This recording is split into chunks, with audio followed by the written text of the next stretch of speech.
Anda tentu merasa jengkel melihat pelanggaran yang disengaja oleh pihak tak bertanggung jawab di area tempat kerja terkait penerapan protokol kesehatan pencegahan penularan COVID-19.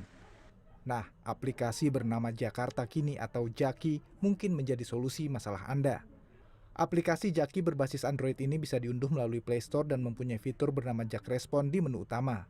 Lalu Anda tinggal memotret, mengunggah, dan menentukan lokasi di mana pelanggaran tersebut terjadi.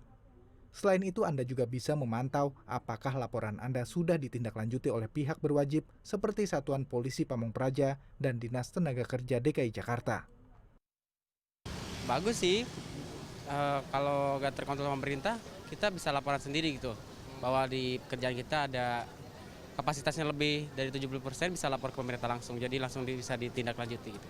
Bagus sih untuk membantu sih, kalau membantu jadi bisa tahu mana-mana yang melanggar gitu. Terus tapi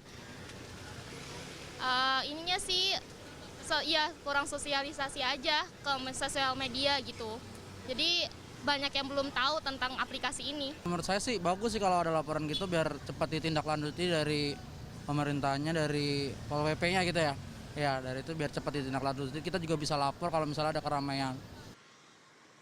Ya, klaster perkantoran dituding sebagai salah satu tempat penyebaran COVID-19 secara masif, sehingga pemerintah Provinsi DKI Jakarta terpaksa kembali menerapkan PSBB.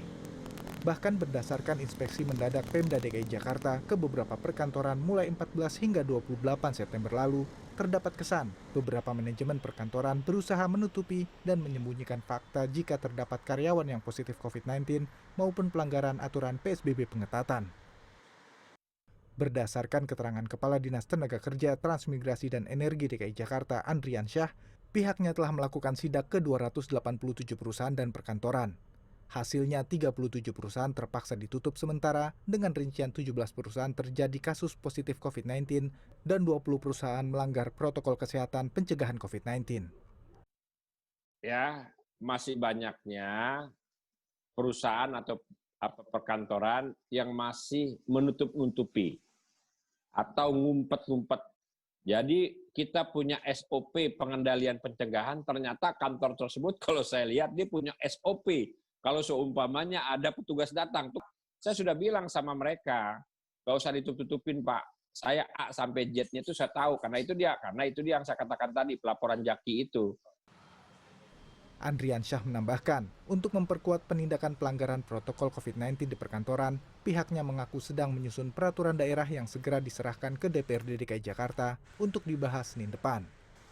Peraturan tersebut diharapkan dapat memperketat dan memperkuat dasar hukum petugas dari Pemda DKI untuk menindak perkantoran yang menghalangi atau tidak melaksanakan protokol kesehatan pencegahan penularan COVID-19.